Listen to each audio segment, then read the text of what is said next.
Muy bien. Bueno, buenas tardes.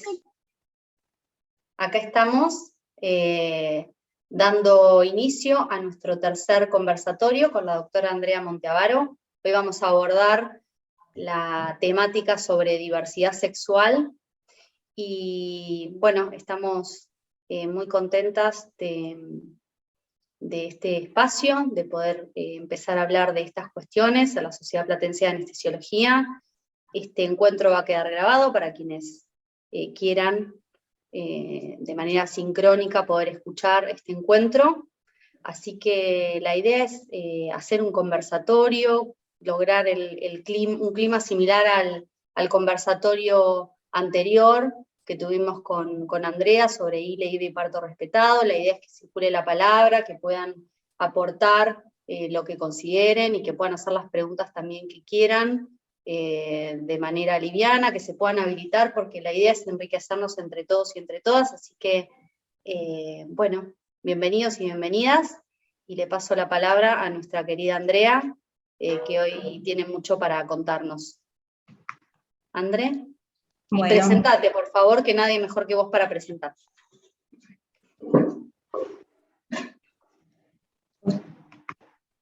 Ustedes me dicen si ahí se ve bien. Sí, se ve perfecto. Sí. Perfecto. Bueno, ya me conocen los que estamos, me conocen de la clase anterior, de ILE, IVE, parto respetado. Bueno, esta es otro de los temas que, si bien vos dijiste que es de diversidad sexual, a mí me gustó más, me pueden interrumpir, ya saben siempre. A mí me gustó más porque me sentí más identificada con esto, que es renombrar y desaprender, ¿sí? Desaprendizaje.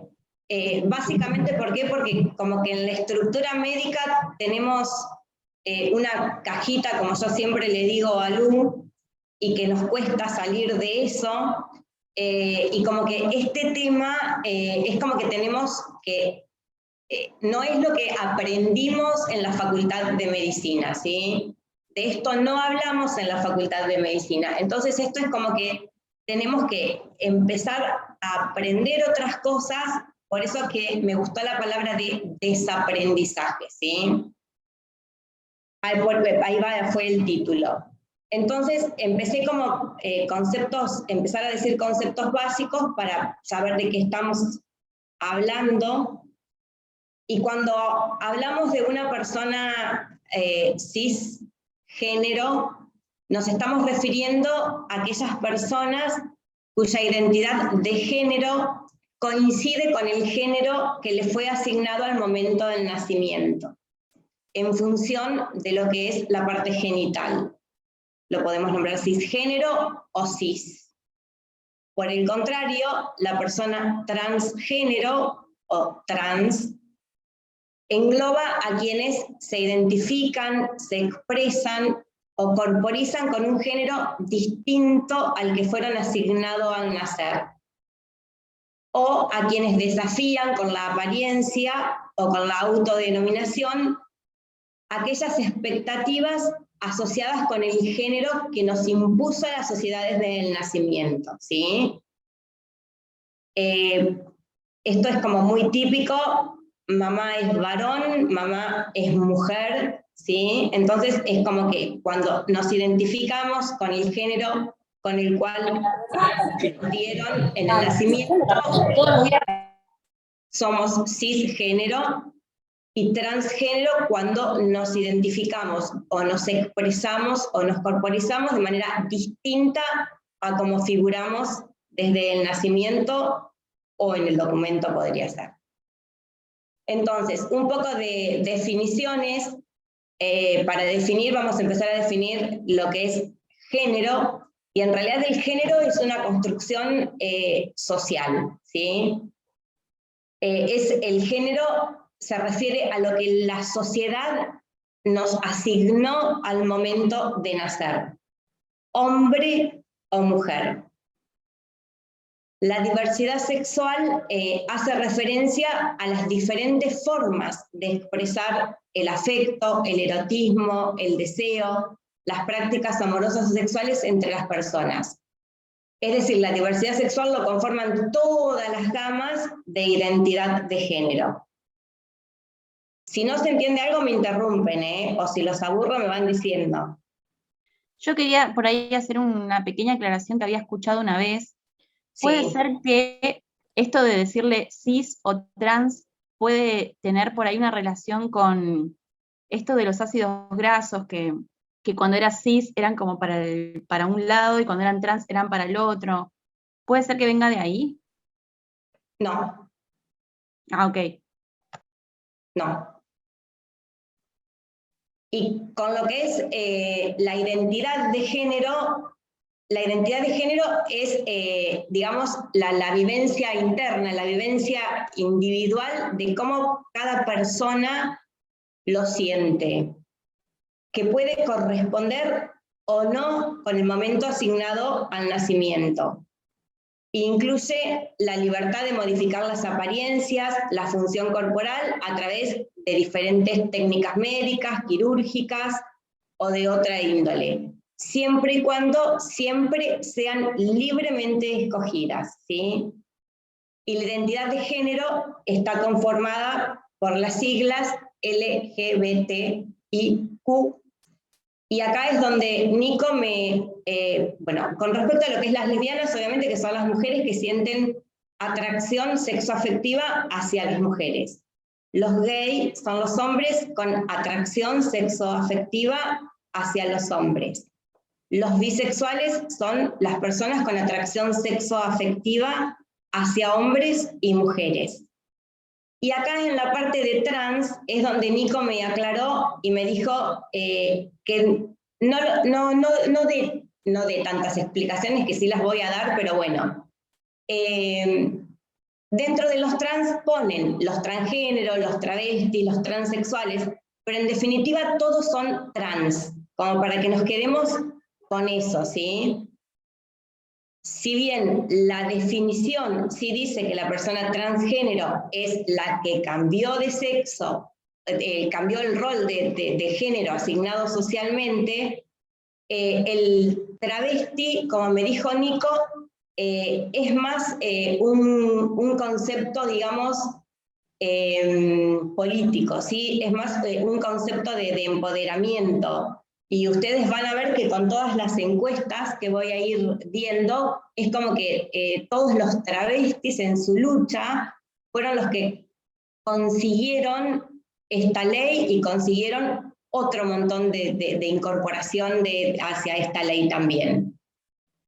En realidad nosotros los travestis lo definimos como personas que adoptan la vestimenta o la identidad de otro género, y los transexuales son los que sufrieron alguna modificación corporal con el objetivo de asemejarse al otro sexo.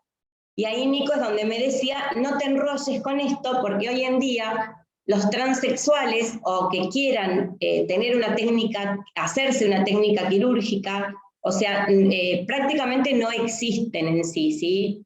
No hay un hombre que quiera sacarse el pene o una mujer que quiera ponerse pene, ¿sí? Entonces, si bien la definición está, es más fácil englobarlo y definirlos como trans, ¿sí? ¿Quedó claro? Sí. Sí, sí, quedó claro. Lo que sí, quedó claro. quería agregar que la comunidad LGTB, y a veces se usa más, ¿sí? Porque cada letra se corresponde o con una identidad de género o con una elección sexual, o sea, ¿sí? En esto que vos vas describiendo. Y el más, ¿sí? Alude a la posibilidad de advertir el reconocimiento de otras identidades. Por eso, digamos, se suele poner el más. Vos pusiste queer, pero también suele aparecer LGTBI más. Sí. ¿Sí? Esa era una aclaración. Sí. El intersexual es la presencia de la anatomía de una persona de órganos sexuales que corresponden a características de ambos sexos o estructuras difíciles de definir o que resultan ambiguas. nosotros, digamos, cuando yo empecé en medicina, había capítulos de lo que era intersexual o de lo que eran los hermafroditismos, los clasificábamos, los recontra clasificábamos y hasta los queríamos operar prácticamente desde el día que nacían, si las gónadas las tenían y no se correspondían con el sexo exterior, digamos. Bueno, eso hoy en día no se concibe, eso hoy en día es una elección que van a hacer la persona después, ¿sí? Y el perdón, André, esa clasificación tiene que ver cuando pensamos en el sexo, o sea, sexo es cuando tenemos en cuenta la genitalidad. La genitalidad. ¿Sí? Mujer, varón, intersex. Sí. Que no es género, mujer, varón, no. Intersex. Sí, cuando hablamos de sexo, que alude a las características físicas y biológicas que nos permiten diferenciar a la población en estas 3 categorías, mujer, varón, intersex. Intersex, exactamente. Igual, Andrea, tengo una consulta, porque nosotros vemos muchos, solemos ver recién nacidos con genitales ambiguos, y de todos modos, sí cromosómicamente se les determina el sexo. Sí. Eso se sigue haciendo, sí cromosómicamente se determina el sexo, pero luego se deja que decidan cuál va a ser su... Exactamente, a veces decidíamos nosotros. Antes decidíamos... ¿Cómo se van a percibir? Hay que esperar a ver cómo exactamente, a cómo se van a percibir, cosa que antes por ahí lo decidíamos nosotros, de acuerdo al sexo. André, pero ustedes, porque cuando vos decís que antes decidían, y ahora ya no. ¿Esto tiene que ver con que está legislado, con que ya no se puede, está protocolizado? Con que está legislado. A partir de que de la identidad, de la ley de a partir de la ley de identidad de género, exactamente. Es un dato importante. Sí. Bien. Y la palabra queer es la palabra extraño, o se define así poco usual, y son las personas que no se identifican con el binarismo, ¿sí? Ni con lo masculino, ni con lo femenino, ni con el hombre, ni con la mujer. No se identifican, digamos, con lo que es binario, ¿sí? Y obviamente que si bien esta es una clasificación, como vos dijiste, está el más, con el cual puede haber, o puede aparecer lo que define a cada persona, ¿sí? Claro. Bueno, con respecto a más definiciones, como para... Si bien ya dijimos lo que es género, lo que es diversidad sexual y lo que es identidad sexual, tenemos lo que es la expresión de género, el sexo biológico o la orientación sexual, ¿sí? La expresión de género es como nosotros nos queremos mostrar al mundo, ¿sí? Es como nos queremos vestir, como queremos hablar, la expresión corporal que queremos adquirir, que puede ser femenino, puede ser masculino, nuestra expresión, o puede ser andrógino o andrógina, o sea, nos podemos manifestar mezclando características del hombre o características de la mujer, ¿sí? Con accesorios de hombre, con accesorios de mujer. Con lo que es el sexo biológico es más como lo conocemos, hombres, mujeres o intersexual, y está definido ahí sí por la parte biológica. Y con respecto a la orientación sexual, es la atracción física, emocional, erótica, afectiva, espiritual, que sentimos hacia otra persona. Esta atracción puede ser hacia otra persona del mismo género, que son las lesbianas o gay, hacia personas del género opuesto, heterosexual, hacia ambos géneros, bisexual, o independientemente de su orientación sexual, identidad o expresión de género, que son pansexual o asexual. Y a lo largo de la vida podemos cambiar de orientación sexual, ¿sí? O sea que es móvil. Esto no es estático. Móvil. Bien. Entonces, como para resumir un poco todas estas palabras que he dicho, tenemos la identidad de género en el cual nos identificamos como cis, que es de acuerdo a lo que con el sexo del nacimiento, femenino, masculino, o trans, distinto a cómo nos identificaron al nacimiento. La expresión de género, cómo nosotros nos queremos manifestar externamente, femenino, masculino, andrógino o andrógina. El sexo biológico, mujer, hombre o intersexual. Y la orientación sexual, que puede ser heterosexual, bisexual, homosexual, pansexual o asexual. ¿Sí?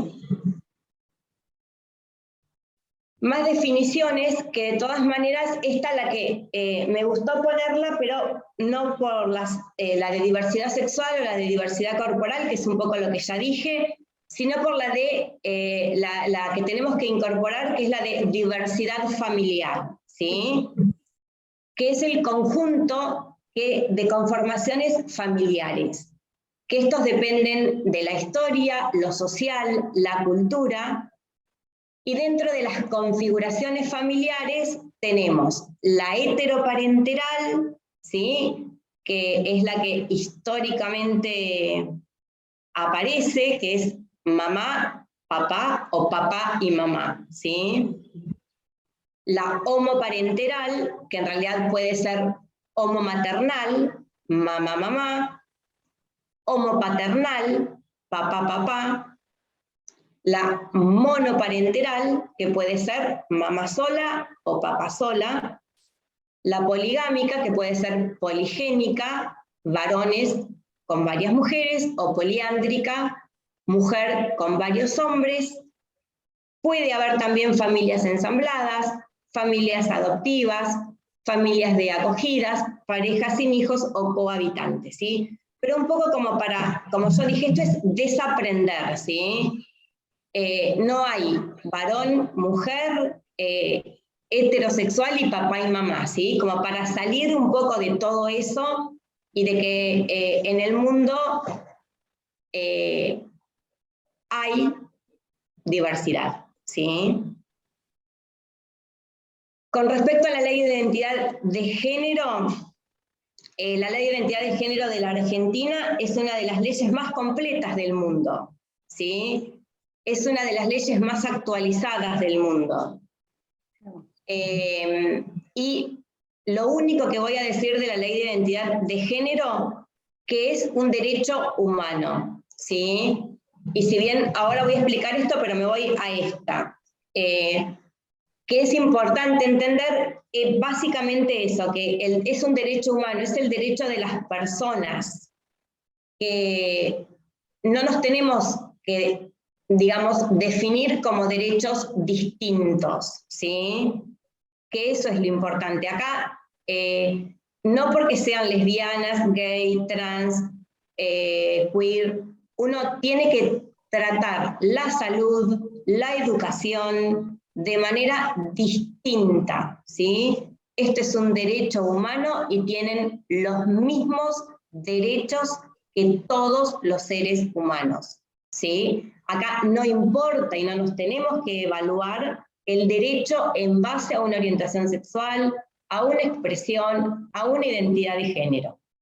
Esto es un derecho, ¿sí?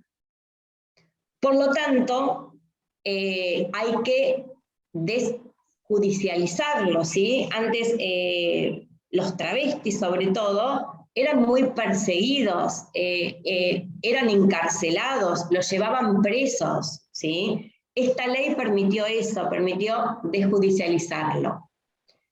Permitió, digamos, sacarlo de lo patológico. Vos me podés ayudar un poco mejor, Lu, en todo esto, que estaban categorizados como que era un trastorno psiquiátrico, ¿sí? Una disforia de género, ¿no? Tal cual, disforia de género. Bueno, eso es básicamente lo que uno tiene que hacer hoy en día cuando atiende en los consultorios, en que esto no es una patología, esto es una decisión personal. Entonces, no hay que mandarlos al psicólogo, no hay que mandarlos al psiquiatra, porque se vistan de distinta manera o de distinta manera. A lo esperado, a lo esperado. A la cultura que todos traen, ¿sí? A lo esperado, perdón, según los estereotipos de género. Exactamente. Lo esperado, sí, que son construcciones sociales. Exactamente. Bien. Y todo lo que es salud tiene que intentar garantizar no solamente todos los tipos, o sea, ahora lo voy a explayar un poquito más en lo que es la parte de salud, pero no solamente tiene que ir hacia la prevención, hacia el tratamiento y hacia las modificaciones corporales. Ellos tienen todos los derechos que tenemos todos los seres humanos.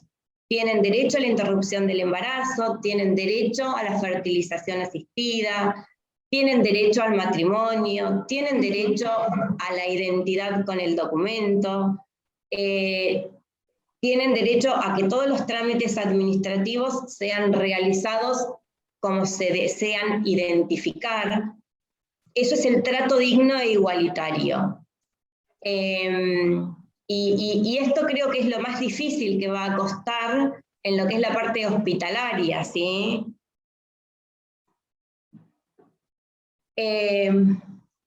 Esto puse un poquito la ley, unas cositas nada más como para saber, sobre todo nosotros tenemos mucho tratamiento quirúrgico que pueden desear implantes mamarios, sacarse mama, pueden desear tratamiento hormonal, que es lo que es la hormonización femenina, hormonización masculina. Entonces, cuando necesitamos, digamos, estoy con estoy como Maradona, ¿no? Cuando necesitamos un consentimiento o no. Aquel que tenga 16 años o más son considerados como adultos para las decisiones atinentes al cuidado de su propio cuerpo. 16 años o más no se pregunta a nadie más que a la persona implicada en esto.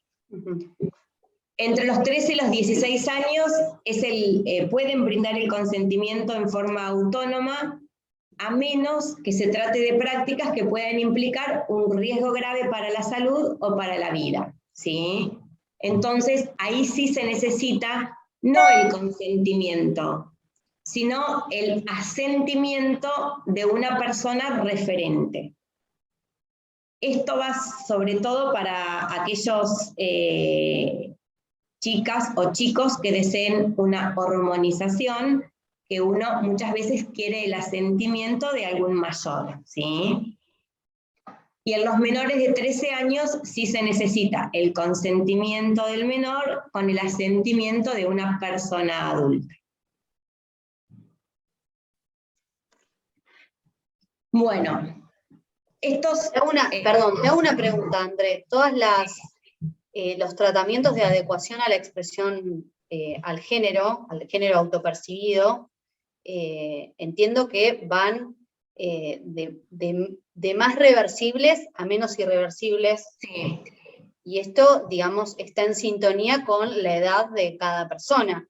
Por eso se necesita el consentimiento, ¿no? Por ejemplo, en menores de 16 años. Sí, sobre todo. O los tratamientos permitidos son, por ejemplo, de hormonización y no de cambio de sexo. Sí, el cambio de sexo prácticamente no se hace, no existe, pero por lo que dijo Nico, ellos mismos no lo eligen. Ellos más que nada, lo que eligen más que nada es la parte de hormonización, sí, los implantes mamarios o la mastectomía, sacarse las mamas, ¿sí? Esos son, digamos, como los tratamientos más frecuentes. Perdón, esto ya cuando estamos hablando de personas adultas, pero Nicolás agrega, estoy leyendo algo que nos dejó en el chat, retomando la situación de personas intersexuales. Dice, en el caso de los intersexuales, antes, en esto de la sociedad de incluir a las personas en solo 2 categorías, ¿sí? Lo pone entre paréntesis, se intentaba anotar al recién nacido con los genitales más probables. Sí. Y por ende también se asumía un sexo biológico.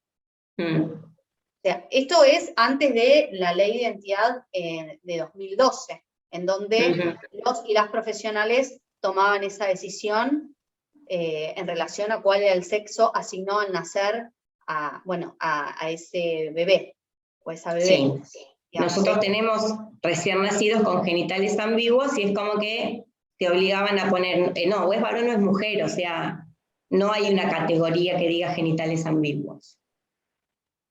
Pero actualmente, digamos, ¿cómo abordan esa situación? Se pone ahora genitales ambiguos. Genitales No, ambiguos. Sí. ¿Y se le da qué explicación a sus progenitores? ¿Qué se les transmite en esa situación? Porque es muy importante esa primer transmisión respecto a la genitalidad, digamos, para que eso pueda empezar a metabolizarse y dar la posibilidad, digamos, de la intersexualidad, de que esto sea definido más adelante por ese ser humano, por esa persona. Así con los psicólogos de por medio y así se les explica, Lu. Bien. Son genitales ambiguos y que se va a definir de acuerdo a lo que decida en su momento el recién nacido. Más adelante, obviamente. Y como hoy, Andrea, y como decíamos hoy, y cromosómicamente sí hay que hacerlo, ¿no? Cromosómicamente hay que hacerlo, pero de todos modos va a decidir como quiera expresarse, como quiera llamarse, lo va a decidir más adelante. Tal cual. ¿Puedo hacer una pregunta? Soy Rocío. ¿Sí? ¿Qué pasa si una persona se decide por la hormonización, como dijeron, y luego de un periodo se arrepiente? La hormonización es transitoria. Así que en cuanto se arrepiente, se saca la hormonización y cuando uno va, eso lo explico después un poco en lo que es la parte de salud, porque cuando uno va a poner una hormonización, tiene que explicar muy bien que cuando uno va a hacer una hormonización con testosterona, puede llegar a producir fibrosis en el tejido ovárico, que puede llevar después, más adelante, hacia dificultades en la ovulación y a esterilidad, ¿sí? Y cuando uno va a hacer un tratamiento con estrógenos, sí, Nico, habla. Bien, ¿qué tal? Buenas tardes. Primero me presento, bueno, yo soy Nicolás, ¿sí? Primero que nada, celebro que esté dándose esta charla en este contexto, ¿sí? Porque por suerte vamos a empezar a ver mayor acceso, digamos, de gente con diferentes, digamos, expresiones sexuales a las que estamos acostumbrados, y todos tenemos que tener un manejo, sí, de esto. Una cosa que me parece importantísimo decir es que primero yo, bueno, me autopercibo como gay, no puedo decir que he sufrido mucha discriminación en el entorno médico, pero sí he visto que otros pacientes lo han sufrido. Lo más importante es más que nada el intento de uno ser respetuoso. No es necesario que todos los profesionales sepan todas estas categorías que Andrea está explicando muy bien, pero sí se valora mucho el interés por no faltar el respeto, ¿sí? Uno puede preguntarle, ¿cómo te autopercibís? ¿Cuáles son los pronombres que te gustaría que utilicen? No es necesario que uno con la mirada intente llegar a una conclusión con respecto a cómo se quiere autopercibir esa persona, ¿sí? Y por suerte, en el cambio de toda la conciencia de esto, lo que Andrea intentaba más temprano explicar es que por ahí ya antes uno como que asumía que una persona transgénero tenía que completar su transición para poder ser, digamos, aceptada como hombre o como mujer en esta sociedad que planteaba esos dos géneros, y hoy en día hay gente que le alcanza con la ropa, hay gente que le alcanza con la hormonización, con un cambio de nombre. Y respondiendo a la pregunta que hizo una de las médicas con respecto al arrepentimiento, no está visto verdaderamente el arrepentimiento, no tiene gran peso en las personas que intentan transicionar. Por supuesto que uno les explica que el tratamiento hormonal tiene sus cuestiones reversibles e irreversibles, mismo la cirugía, pero verdaderamente la cuestión del arrepentimiento no es algo que a las personas que tienen este asunto les importe. ¿Sí? Eso sí es importante decirlo, porque es una de las preocupaciones que generalmente los profesionales expresan, pero que no es una preocupación que tienen las personas que deciden empezar a cambiar el género con el cual se les fue asignado. ¿Sí? Perdón, por supuesto, Nicolás, por supuesto que esto ustedes lo anticipan a una persona que quiere transicionar y que quiere hacer un tratamiento de hormonización, como cualquier otro tratamiento que tiene, digamos... Exactamente. Como cualquier otro más.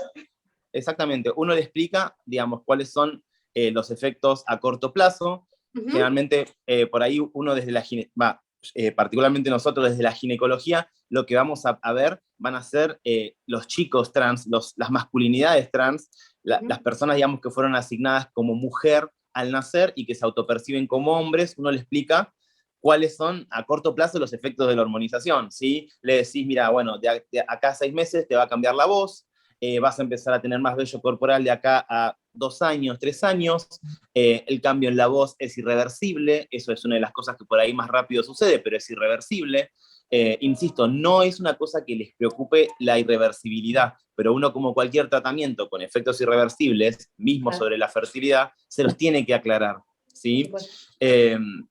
Así que bueno, es importantísimo también esto que decía Andrea de la categoría digamos, de lo trans y de todo esto que explicaba también de las travestis, como categoría política, porque si no a veces queda mucho como que las definiciones no quedan, viste, como claras. Dentro de todo lo que es trans, es lo que dijo Andrea, es toda la gente que no se identifica con este sistema de hombre-mujer, ¿se entiende? Con el que le fue asignado. Tenés las personas que les alcanza, insisto, con cambiarse el nombre, cambiarse la ropa, todas estas cuestiones, viste que ahora estuvo mucho puesto con el tema del documento de las personas no binarias, ¿sí? Las personas no binarias pueden ser definidas como las que no son ni uno ni el otro, como las que son los dos, como las que se encuentran en un espectro, y tiene mucho que ver con eso, ¿sí? Con el hecho de ya no ser tan categórico con decir, bueno, va de un lado o va del otro, ¿se entiende? Claramente me parece interesante esto que decís, de que parecería, digamos, que ya no es del orden de la necesidad esto de transicionar, ¿no? Hasta lograr una identidad binaria, porque justamente al deconstruirse esta lógica binaria, al habilitar la diversidad, a que es un derecho, ¿no? Expresar el género en función de cómo cada uno se autopercibe, bueno, claramente esto tiene repercusiones y perfectamente...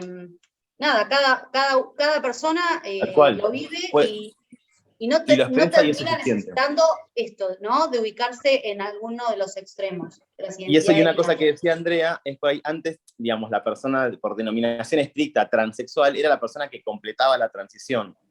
Antes, en una sociedad en la que te obligaba a categorizarte en una o la otra, claro, existían chicas trans que se sacaban el pene y existían chicos trans que se hacían la cirugía para asignarse un pene. Hoy en día, por suerte, se le resta peso al pene, a la ausencia o a la presencia, entonces no es tan común ver, digamos, chicas trans que se operen y se saquen el pene, ni ver chicos trans que deseen hacerse un pene, digamos, la cirugía. ¿Sí? Claro. Y lo último también que quería aclarar... Eso, Nico, tuvo también mucho que ver con que antes, para que te cambien el documento... Exactamente, y llamarte Juana de Arco, te tenías que sacar el pene. Exactamente. Hoy en día te podés llamar Juana de Arco y te podés dejar el pene. Entonces es como que eso ya ahora no existe tanto. Y lo que decía también, lo último que quiero aclarar es lo que decía Andrea con respecto a las travestis como una referencia, digamos, política. Las travestis, estrictamente hablando, las mujeres travestis, son consideradas, digamos, pues una mujer trans, ¿se entiende? El tema está en que en esto de la sociedad, de nuevo, de volver a decir, bueno, hoy en día una mujer trans, digamos, en el inconsciente de la gran mayoría de la sociedad, la representa Flor de la B, Florencia de la B. Y ella misma dijo como que, digamos, en un principio uno busca ser aceptado por la sociedad, y en la cabeza de todos, una mujer trans tiene que necesariamente ser femenina. ¿Por qué? Porque vos decís, bueno, si querés ser una mujer trans, tenés que parecerte a lo que es considerada una mujer cis. Exactamente, y no es así. Hoy Florencia Lave dice, yo no quiero parecer una mujer cis, yo soy una mujer travesti como una categoría distinta y aparte, ¿se entiende? A eso se refiere con una afirmación política, porque son, digamos, las chicas trans las que más sufren la discriminación y todas estas cuestiones, y las que más se han movilizado por conseguir los derechos para el resto, ¿sí? Así que nada, era aclarar eso y por supuesto celebrar más que nada esto, porque repito, cada vez más y más y más nos vamos a enfrentar, por suerte, y con enfrentar no me refiero a que sea con una confrontación, sino a tener por ahí, tanto desde de anestesia en la camilla, un paciente que, digamos, tiene una expresión de género distinta a la que estamos acostumbrados a percibir, y hay que saber cómo tratarlos. ¿Se entiende? No es tan difícil. Vamos a empezar a ver nombres por ahí que no se pueden asumir géneros, vamos a empezar a ver personas que no se pueden asumir géneros, y eso está bien, simplemente se consulta cómo deseas ser llamado, cuáles son los pronombres que utilizás, preferís pronombres femeninos, masculinos, y se van a dar cuenta que un montón de problemas en realidad los tiene uno y no la persona. Vas a encontrar quizás una mujer trans que te dice, no tengo problema con que me trates de masculino, no tengo historia. Y ahí se nos caen los esquemas a todos. ¿Se entiende? Así que nada, era más que nada aclarar eso y nada, celebro esto y la felicito a Andrea porque bueno, es una de mis grandes maestras. Así que voy a seguir de vuelta. Igual quédate ahí. Yo me quedo. Estos 3 libros que puse acá y que realmente los leí y con muchos de ellos me emocioné y lloré. El primero que se hizo fue La gesta del nombre propio. Ese libro lo hizo Loana Berkin. Loana Berkin fue una travesti que luchó incansablemente sobre lo que es esta ley de identidad de género que existe en la Argentina. La gesta del nombre propio se hizo en Cava. A la gesta del nombre propio apareció después otro libro de Loana Berkins, que fue Cumbia, Copeteo y Lágrimas. ¿Por qué nombro estos libros? Usted me dirá, Andrea, estás completamente loca. Es porque estos libros lo que nos van a demostrar ahora es parte de la estadística que son las próximas diapositivas, ¿sí? Y la otra es La revolución de las mariposas. La revolución de las mariposas apareció en el año 2015, 2016 se publicó en Cava. La revolución de las mariposas lo que hace es actualizar la estadística del libro de La gesta del nombre propio de Loana Berkins, y lo hace con un grupo que se llaman ellas el grupo Las Mochas, que es el primer bachillerato trans que existió. Se reunieron estas travestis, se reunieron estas mujeres trans, y lo que hicieron fue recorrer en Cava, recorrer Cava en todos sus sectores, digamos, no desde los sectores de mayor dinero, de menor dinero, sino que recorrer todos los barrios, hacer una encuesta, y en base a esa encuesta es lo que aparece ahora. Por eso es que me gustó poner estos 3 libros, me gustó leerlo, no le pido que los lean, pero realmente es como que cuando lees estos libros te pones en el lugar de toda la lucha de estas mujeres trans, de estos travestis, y todo lo que consiguieron, ¿sí? Por lo tanto, bueno, la situación sociosanitaria en la Argentina, la edad de autopercepción. Generalmente la edad de autopercepción es antes de los 13 años, ya tienen su identidad, ya tienen su autopercepción. El 50% manifiesta que lo percibió a los 8 años. Ahora, otra cosa es cuando lo expresaron socialmente. Y generalmente lo expresan entre los 12 y los 18 años las mujeres trans, y más tardíamente, entre los 18 y los 35 años, los varones trans. Ahora voy a poner otros gráficos. Con lo que es respecto a la educación, el 60% en estas encuestas no han finalizado el secundario, y cuando se les preguntó el por qué, el 77% manifestó que era por acoso escolar, por discriminación. Con lo que es respecto a la situación laboral, el 9% de las mujeres trans manifestó que tienen un empleo formal, el 15% informal, y el 70% son trabajadoras sexuales, ¿sí? Con un inicio en la prostitución entre los 11 y los 13 años. Distinto de los varones trans, que manifiestan que el 85% tienen trabajo, el 49% informal y el 36% formal. Con lo que es la ley de cupo laboral travesti, fue la ley de Diana Zacayán. Es una ley que, la ley del cupo laboral travesti es una ley que se hizo en septiembre del 2015. Se llama Ley Diana Zacayán porque fue esta travesti en la cual participó activamente, fue una activista, participó activamente en toda esta ley también de identidad de género, y al mes de haber sacado la ley del cupo laboral, la asesinan. Por lo cual la ley de Diana Zacayán es el primer, digamos, crimen que se juzgó como crimen de odio, el primer travesticidio. Por eso quise ponerlo también acá en lo que es la parte laboral. Y con respecto a las viviendas, 6 de cada 10 mujeres trans viven en condiciones precarias y 8 de cada 10 varones trans habitan en viviendas alquiladas o propias. Lo quise poner un poquito en estos gráficos son sacados del último libro, que es La Revolución de las Mariposas, en el cual, fíjense que en el lado izquierdo de la pantalla está la edad en que sintieron que su género era distinto. Y los travestis y las mujeres trans, el 56% lo manifiesta que entre 1 y 8 años ya se sintieron distintos. Y un 10% lo manifiesta desde que nació, ¿sí? Y cuando lo manifiestan, obviamente que lo manifiestan más tardíamente.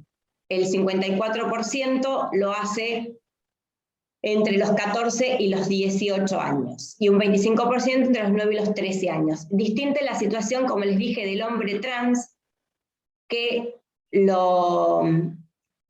digamos como que lo sienten parecido. Lo expresa más tardíamente. Lo expresan más tardíamente, ¿sí? Claro, sí, lo que es importante, porque yo empecé a atender un montón de chicos trans, como la mayoría de las masculinidades trans lo expresan más tardíamente, porque generalmente pueden ser vistos como una mujer muy, lo que sería un marimacho, digamos, o comúnmente dicho antes.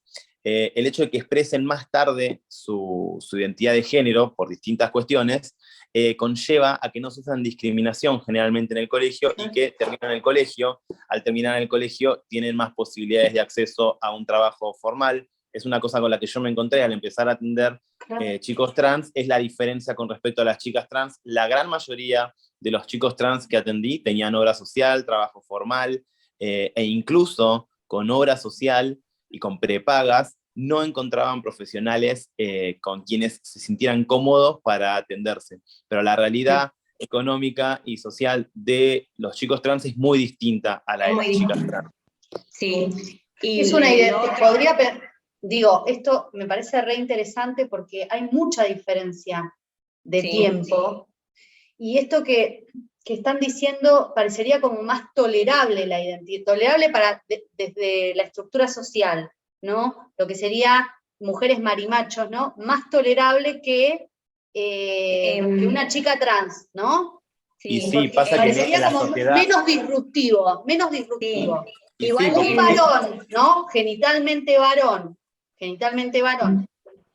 que tiene una identidad trans, que es una chica trans, Flor de la B, lo digo así para que se entienda, porque a veces en este juego de palabras no se entiende, digo, es mucho más disruptivo, ¿no? Esa identidad parecería, y por ende genera más resistencias que un chico trans. Chico trans, ¿no? Exactamente. Sí, chico trans. Por eso todos los obstáculos o todos los logros, ¿no? A lo largo del desarrollo evolutivo, bueno, los van sorteando Entonces, por eso, digo, pueden terminar el secundario, pueden obtener un trabajo formal, incluso pueden recibirse, pueden ejercer una profesión, y esto no sucede con las chicas trans. Sí. En donde Y habría que ver las tasas de suicidio y demás, otros indicadores que deben ser también sumamente abrumadores, como los que dijiste recién, Andrea, que son...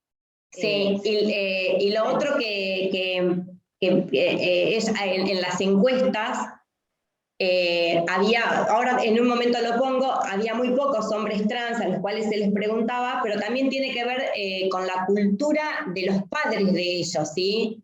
Con esa cosa de proteger a la nena, aunque quiera transformarse en hombre trans, es como que la dejaban estar más en la casa, la protegían más a lo que es nivel escolar, pero por una cuestión de la casa, no proteger a la travesti, que la echaban, la expulsaban, porque era como un horror tener un travesti en la casa, pero no un hombre trans que culturalmente como que los padres también la protegían más, ¿sí?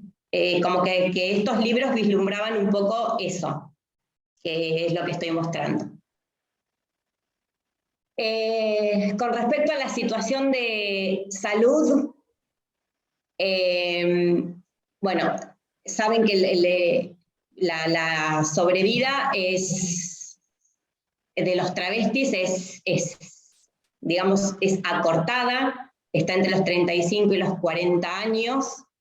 Si bien ahora con esto y de lo que intentamos con Nicolás hacer, de la prevención, que es muy importante, porque uno no tiene que olvidarse que las personas siguen teniendo mama y siguen teniendo cáncer de mama, tienen próstata y cáncer de próstata, tienen enfermedades de transmisión sexual, o sea, no olvidamos tienen cuello y tienen cáncer de cuello, o sea, no olvidamos de la prevención en salud. Entonces, lo que nosotros tenemos que intentar con todo esto es poder lograr incorporarlos al sistema de salud y no expulsarlos como lo veníamos haciendo. Todo esto, como puse, es desaprender y es cambiar. Las principales causas de muerte es el HIV, la segunda causa de muerte son los homicidios, los crímenes de odio, la tercera causa de muerte es la cirrosis, la sobredosis y los problemas derivados de las inyecciones de siliconas. Si bien también en estos libros ellas mismas te dicen que en los últimos años han aprendido y han logrado tener un mejor acceso a los sistemas de salud y no tener que llevar a la inyección de siliconas. Los suicidios, el 70 y el 80% no cuentan con obra social, y hay muy pocas consultas por prevención, y cuando se les pregunta por qué, es por las dificultades de la accesibilidad a una atención integral. 4 de cada 10 personas experimentan situaciones de violencia en los hospitales por parte del equipo de salud. Y generalmente los que acuden son por tratamientos por HIV, por tratamientos hormonales o por modificaciones corporales, pero no, digamos, a manera preventiva, para evitar esa mortalidad a una edad tan precoz que tienen. Y un poco, bueno, con estos gráficos, también sacados de esos libros, es la concurrencia al control médico en las travestis y en las mujeres trans. El 85% lo hizo una vez o más al año, y los hombres trans el 84%. Ahí no se vio diferencia, concurren más o menos lo mismo, y con lo que es ese cuadro comparativo que está hacia la derecha, cuadro comparativo, que tengo que poner los anteojos. El 57% en el 2005 controlaba regularmente con respecto a lo que es el año 2016, después que apareció la Ley de Identidad de Género, en el cual el 87% concurre regularmente a un sistema de salud, ¿sí? Y con respecto a la percepción de las modificaciones en lo que es la atención de salud luego del 2012, el 61% refiere que mejoró el sistema de salud. Perdón, ¿podés volver ese cuadro anterior? No controla y controla. No controla su sistema. Controla, pero es bastante alto el porcentaje. En el 2016. 2016, o sea, esto tiene que ver, digamos, con todas las Con la ley. legislaciones que vienen en Exactamente. sintonía, ¿sí? Con toda esta lucha. Exactamente, con toda esta lucha Vos y con la decís, ley. En el el año porcentaje 2005, en el año 2005 la mitad se controlaba, que es el primer libro, que es La gesta del nombre propio, ¿sí? El segundo libro, que es La revolución de las mariposas, con la misma encuesta, ahí se vio que ya el 87%, que fue después de la ley, controla regularmente su salud, ¿sí? Bueno, con respecto a lo que es el abordaje desde el equipo de salud, acá es donde aparecen, digamos, todas las partes de las trabas en el equipo de salud, ¿sí? Las trabas que después voy a detallar un poquito nada más adelante, con lo que dijo algo Nico, con lo que respecto es a la historia clínica, con lo que es donde se internan. Siempre es importante lo que dijo Nico, escucharlo, la escucha activa, la escucha atenta, la escucha respetuosa, y que muchas veces ellos mismos son los que te van llevando y te van haciendo amena, digamos, la consulta. Y para eso es como nosotros tenemos que desaprender y propiciar siempre la confianza, ¿no? André, te quería, bueno, buenas tardes a la sala que ahora puedo participar. Te quería preguntar, y también al panel, y también a Nicolás, que veo que sumó unos aportes más que interesantes, en esto de lo que pueden ser las faltas de respeto o las conductas disruptivas a las pacientes, les pacientes, ¿no? Todo el grupo que han enumerado. Yo pensaba que hay hemos por ahí escuchado como dos grandes indicadores de violencia dentro de los hospitales, que tiene que ver con la violencia interna, de cómo los equipos por ahí producen, a veces por digamos, inconscientemente, o por el apremio de la tarea, generan un clima tenso, ¿no? Y lo que se ha reportado tiene que ver con la comunicación de malas noticias y con la demora del sistema. Como son grandes gatillos donde generalmente se pasa al acto de los pacientes, terminan agrediendo al equipo de salud o termina mal la escena, ¿no? Entonces yo pensaba, si esos dos elementos que ya están identificados como catalizadores de desencuentros en el vínculo médico-paciente, digo, ¿cómo se juega acá también? Quería preguntarles si son formas sutiles de violencia donde estos indicadores existentes, esta conducta que ya están sucediendo, se exacerban, ¿no? Porque por ahí alguien autopercibe que no discrimina, o que no insulta, o que no agrede a alguien de esta población, pero por ahí, considerando la demora y las malas noticias, es donde más se trasluce este tipo de maltrato o de falta de sensibilidad. Sí, mira, eso te lo contesto. Esto, lo que sucede es, ahí Andrea dijo, bueno, sí, aumentó, digamos, la atención de personas trans en los hospitales públicos, pero a expensas, digamos, de lo que sería consultorios amigables, es decir, no sé, acá en la ciudad de La Plata se sabe que los chicos trans se operan en el Hospital Gutiérrez, que en Ensenada les hacen la hormonización, y todas cuestiones así, como lugares muy específicos, ¿sí?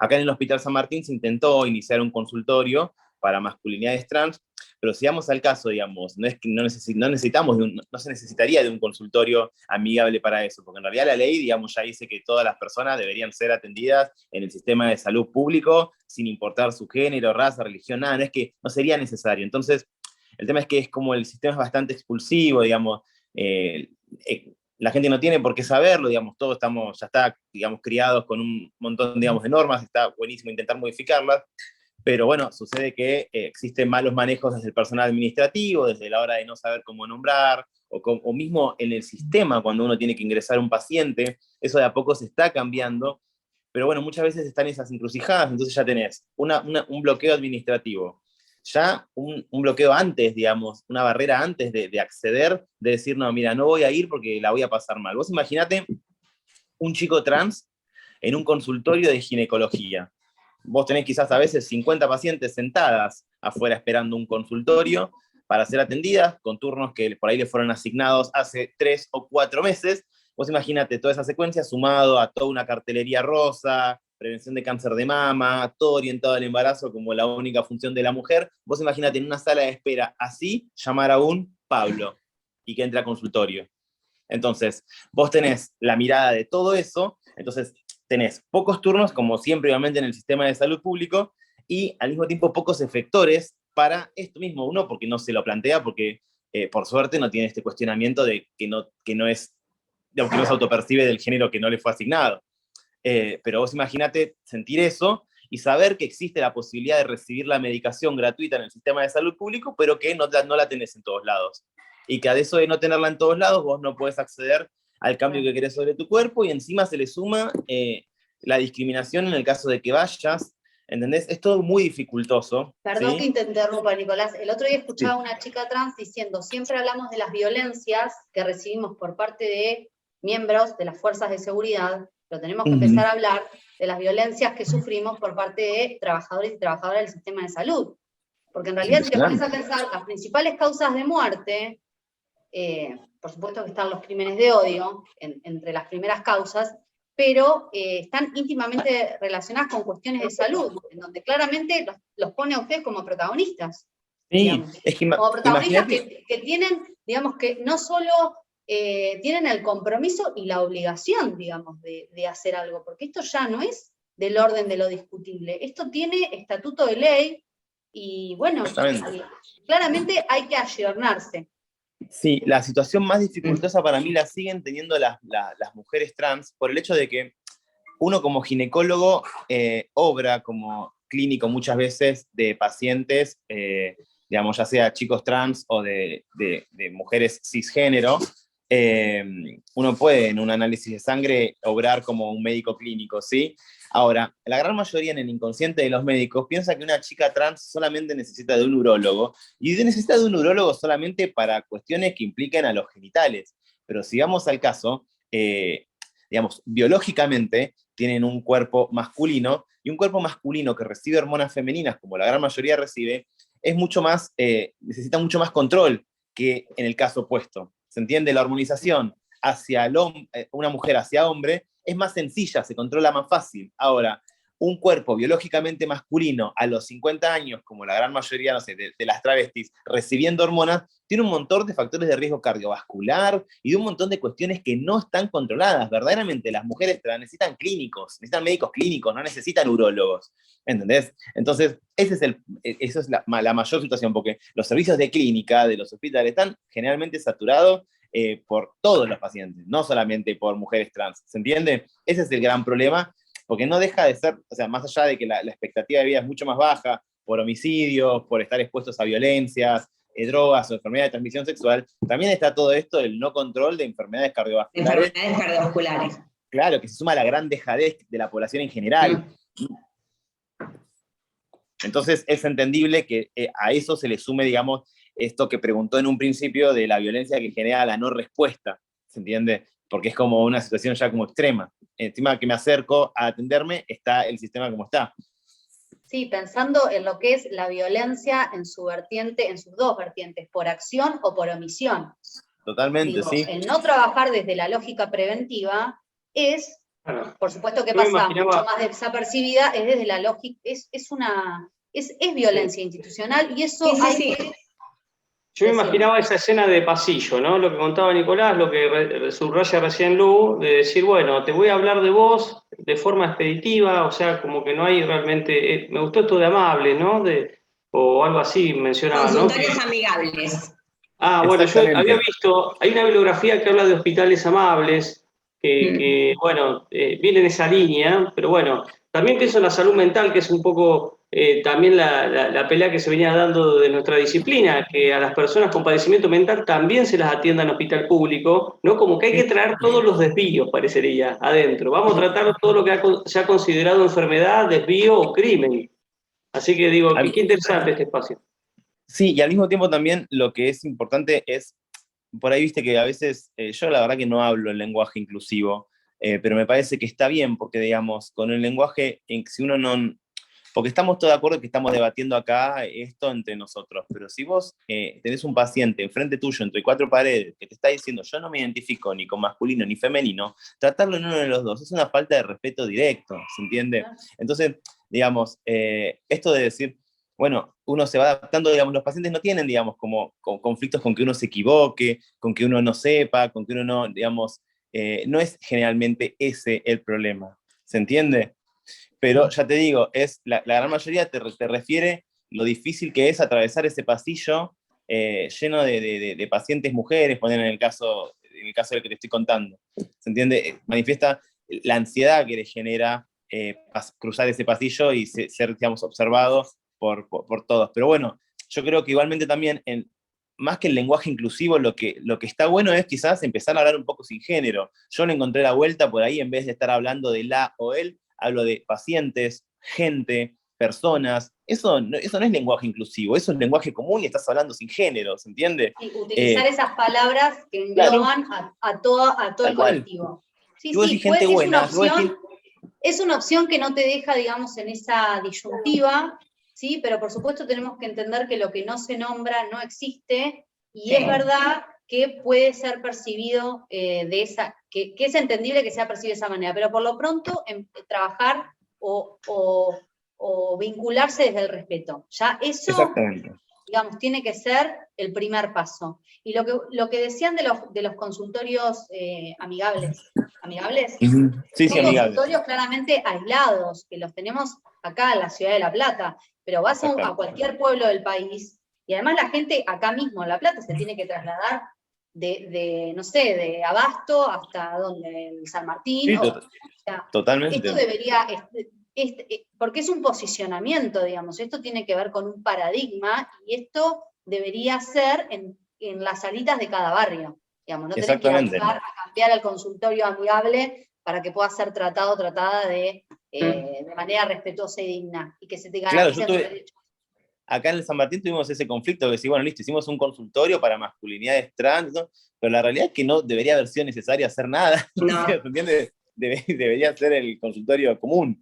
Por eso, es lo que siempre dijimos, o sea, nada, seres humanos común, claro, pero bueno, nos costó hablarlo, Nico, así que nos costó organizarlo, como dije, si fuimos muy chiquitos, quisieron ir muy grande también, bueno, vamos a ver qué se logra. Bueno, sigue un cachito. Esto me pareció, ya sé que no tiene que ver con la salud, en realidad tiene que ver con nada, con lo que a uno le fue cayendo de todo esto, ¿no? Lo importante para poder lograr después el abordaje en salud, el abordaje sociocultural, el abordaje escolar, ¿sí? Entonces puse ahí, alguien por favor quiere pensar en los niños para que esto empiece en el colegio. Esto no tiene que ser, nosotros no lo vimos ni en la facultad, o sea, esto no tiene que ser ni en la facultad ni nada. Esto me parece que alguien tiene que pensar en los chicos, alguien tiene que pensar en esas diapositivas en las cuales ya se percibe trans desde el nacimiento, y muchos se perciben trans antes de los 12 años. Entonces, no podemos perder el momento del colegio para poder hablar de todo esto también, ¿sí? Por eso me quise meter en que no es lo mío, que es la parte escolar, pero quise poner esta diapositiva. Bueno, esto es un poco lo que estuvimos diciendo con Nico, el equipo de salud se tiene que capacitar, los médicos tenemos esa responsabilidad, tenemos ese desafío. Esto también es parte de lo que ya dijimos, que es nombrarlos en su identidad autopercibida, y ahí es en lo que decía Nico, preguntarle cómo te querés llamar, cómo te llamo. Si no sabemos, como decía Nico, tampoco necesitamos un lenguaje inclusivo, lo podemos llamar por el apellido. Y en el libro de La Revolución de las Mariposas, a las travestis, digamos, lo que decían es que nunca nadie les había preguntado ¿por qué te querés llamar Juana, por ejemplo? ¿Por qué te querés llamar Luciana? Sí, y al mismo tiempo te repito. Que para ellas era importante el por qué habían elegido ese nombre, porque detrás del nombre que eligieron hay una historia, ¿sí? Entonces, nosotros como equipo de salud, meternos en ese nombre, en eso de autopercibimiento, es importante.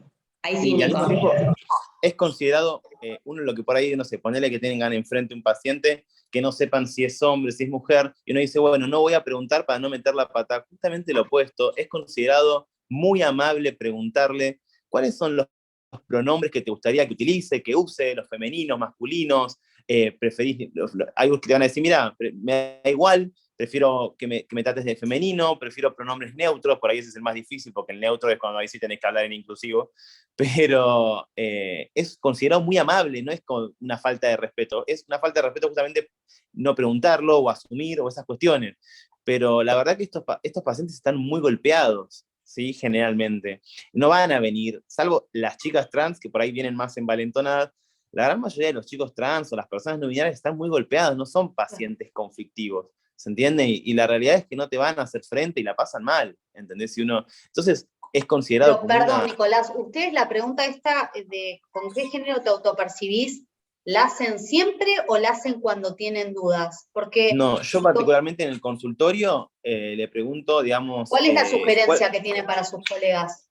Yo le digo, cuando, digamos, si no sé, ponerle que sé que es un varón trans, le pregunto igualmente cuáles son los pronombres que utiliza, con qué pronombres utilizás, y encima, en la comunidad trans o no binaria es una cosa muy común esa pregunta de hacer, en eso de no asumir ningún género uno lo pregunta, y no es mal visto, en vez de asumirlo uno le preguntás cuáles son los pronombres que utilizás, ¿se entiende? Pero por eso, pero esa pregunta se la haces a una chica o un chico trans, pero digo, a una mujer cis, que vos considerás que es una mujer cis, ¿también se lo preguntás?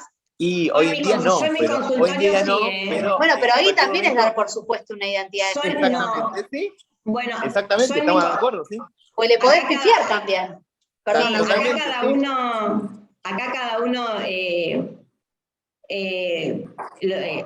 o sea, asume su consultorio como quiere. Bueno, yo con todo esto en lo cual uno ha ido cambiando, obviamente que si la paciente la conozco desde hace mucho, uno ya la llama como ya la conoce, ¿no? Pero cuando viene una paciente por primera vez, yo siempre la llamo por el apellido. No sé, Pérez. Y automáticamente cuando empiezo a escribir mi historia clínica pongo Pérez, y si bien tengo el nombre escrito, siempre le pregunto, ¿cómo querés que te llame? A veces se llama Juana Mabel y le gusta que le digan Juana, pero también va un poco por eso, ¿sí? Que yo, María Andrea García Monteavaro, ¿cómo querés que te llamen? Y Monte, qué sé yo. Sí. O sea, ya soy bueno, así. pero André, yo en el consultorio siempre la... pregunto, ¿cómo querés que te llame? André, está bien la pregunta que hace ella. Yo entiendo que cada... Ay, nos estamos pisando. Perdón. Bueno, esto era un conversatorio, ¿no? No, pero aclaro, entiendo que cada profesional ejerce su práctica como puede, como quiere, pero digo, está buena esta instancia en donde ustedes que tienen otro recorrido puedan hacerle sugerencias, porque hay muchas preguntas que son del orden de la práctica, del no sé cómo. Entonces, si ustedes tiran estos como tips que alivianan, me parece que es sumamente enriquecedor y puede allanar el camino y puede hacerlo más fácil. Sí, totalmente, o sea, porque la pregunta es súper válida la que vos decís, porque yo tranquilamente me puedo sentar en un consultorio y te puedo decir, yo me llamo Carla, y listo, ¿entendés? Y estás asumiendo que, o sea, pero bueno, en un contexto de un consultorio puesto justamente para masculinidades trans, uno como que ya está un poco orientado y lo consulta, porque también sucede que por ahí tenés muchos que por ahí quieren transicionar, todavía no empezaron, entonces verdaderamente los ves como que todavía ellos mismos no se identifican como un género o el otro. Entonces te dicen, no, mira, me da igual cualquier artículo, entonces la puedes tratar de la, él, o tenés los que son estrictos y dicen, no, pero te repito, es considerado como una pregunta muy amable de hacer, ¿qué pronombres utilizás? Y al mismo tiempo ya te da a vos la tranquilidad de decir, bueno, listo, ya sé que no le estoy faltando el respeto y automáticamente el clima se vuelve menos tenso, el paciente se relaja. Y te repito, esto de los pronombres, que es una cosa que están bien medio ahora empezando a utilizarse, en la comunidad de la población trans es una cosa muy común, es una cosa muy de ellos el hacer esa pregunta, no quizás en nosotros, en la población cisgénero como somos nosotros. Por eso mismo, si yo tengo alguna de ustedes en el consultorio, no les voy a preguntar probablemente eso, pero estamos de acuerdo en que uno quizás en un futuro podría cometer un error. ¿Estamos de acuerdo? Pero claramente es una pregunta que aloja, que da lugar, que genera un clima de confianza, que habilita, ¿no? Así que a mí me parece que como pregunta inaugural en el consultorio, lo digo como psicóloga, me parece que está muy bien, y que nada, que probablemente genere esto que vos decís, ¿no? Este clima. Yo pensaba en el escenario, esto que decís, Lu, lo quiero llevar al escenario un segundo, respecto a lo que es testimonios de pacientes que están despiertos y que escuchan bromas homofóbicas, porque lo consideran al varón un varón cis, ¿no? Y de pronto el varón que no se dio la charla para decir que era gay, se encuentra por ahí sometido a una intervención de rodilla, que está varias horas ahí escuchando cómo en el equipo de salud se gastan, ¿no? Con estas muletillas que solemos traer, ¿no? Del humor, que siempre se está haciendo connotación a la debilidad, que no te la bancás, que sos puto, ¿no? Todas estas cosas. Y digo, también está esta cuestión de violencia invisible que tiene que ver con la inercia y la naturalidad, a veces inclusive del humor. O sea, dentro de lo que decía Andrea, de desaprender, digo, qué difícil que es desaprender incluso las cosas que hacemos con placer, ¿no? Las cosas que creemos que están bien. Por eso creo que a veces empieza el enojo al no tener esta sensibilidad, porque lo sienten como una renuncia, diciendo, ¿cómo tengo que renunciar a esto que me hace bien, que me hace ir al equipo de salud como que con pilas, y de pronto me están diciendo que es desubicado, ¿no? Entonces les quería preguntar acá al panel y a la sala también, ¿qué conductas pueden ser aquellas que por ahí de forma silenciosa van socavando y hacen un entorno inseguro, ¿no? Estoy pensando desde el pudor, la desnudez en el quirófano, este tipo de humor, no sé, cualquier otra que por ahí les parezca que son valiosas para visibilizarlas.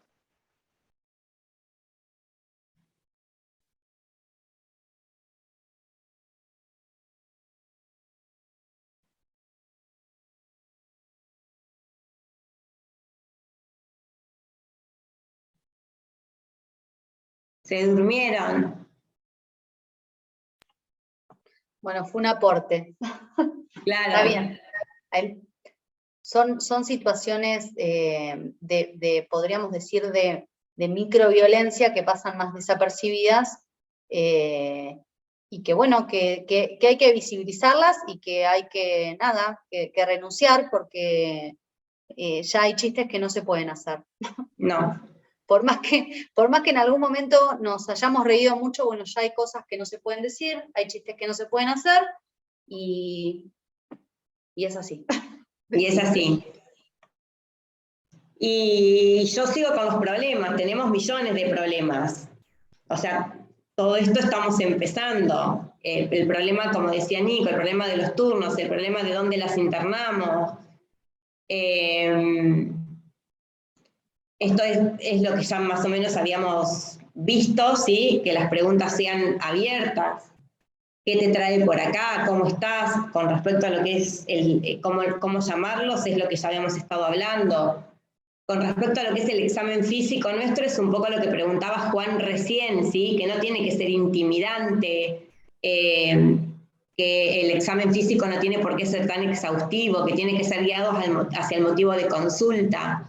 Y esto también es un poco lo que decía Nico, de que no nos tenemos que olvidar, y lo que yo había dicho al principio, que si bien tienen una mortalidad, las travestis, las mujeres trans, una mortalidad anticipada, está alrededor de los 50 años, no nos tenemos que olvidar de lo que decía Nico. O sea, no siempre se necesita un ginecólogo, un urólogo, sino que muchas veces se necesitan médicos clínicos que aprendan esto también, ¿sí? Porque las enfermedades cardiovasculares y cerebrovasculares por la terapia hormonal o la primera causa de muerte, que es el HIV, por los antirretrovirales, o las enfermedades cardiovasculares o cerebrovasculares por el consumo de alcohol y de drogas, no nos olvidemos que muchos de los trabajos son informales y es la prostitución, y con ello va el consumo de alcohol y de drogas, no necesitan de un ginecólogo, no necesitan de un urólogo, sino que necesitan de un médico clínico que también esté en estas acciones preventivas, ¿sí? Que todo el hospital tiene que funcionar en un todo. No olvidarnos también de la prevención de la osteoporosis por la terapia hormonal que llevan, o los que eligieron sacarse las gónadas que llevan a la osteoporosis, y todas las oncológicas, que si bien son hombres trans o mujeres trans, siguen teniendo cáncer de cuello, cáncer de mama, cáncer de ovario, cáncer de próstata, cáncer anal, y que sobre todo eso tenemos que hacer acciones preventivas para llevar la mortalidad a la mortalidad de que tenemos, la mortalidad, digamos, no en las mujeres trans que están los 50 años, sino llevarla a la mortalidad de los que estamos escuchando esta clase, que es alrededor de los 72 años, 80 años, ¿sí? Y como empecé diciendo que esta identidad de género es un derecho humano, ellos tienen también, todos tienen derecho a la anticoncepción, y no nos tenemos que olvidar, a la prevención del HIV, de las enfermedades de transmisión sexual, a la interrupción del embarazo si no lo desean, a la ley de reproducción asistida, y a la explicación de todo lo que son las técnicas no farmacológicas o no quirúrgicas, que a veces dañan, como es el vendaje mamario, como es el trucado, que es ocultarse las gónadas. Y otro asunto pendiente, y ya termino, que no es para tratar acá, no es un tema de salud, pero que también tenemos que pensar que si nosotros vamos a hacer acciones preventivas, tenemos que pensar también en la vejez, en el envejecimiento y en la vejez trans, ¿sí? Ellos en los libros lo manifiestan como una gran preocupación, su jubilación o su vejez, en lo cual ya no van a poder ejercer la prostitución, y muchas se encuentran con que no saben de qué van a trabajar. Y con esto me despido, con esta imagen que se la robé a Lu, es una imagen que puso Lu en su Instagram y que a mí me gustó sumarla a la frase de Simone de Beauvoir, que lo ideal sería ser capaz de amar a una mujer o a un hombre, a cualquier ser humano, sin sentir miedo, inhibición u obligación.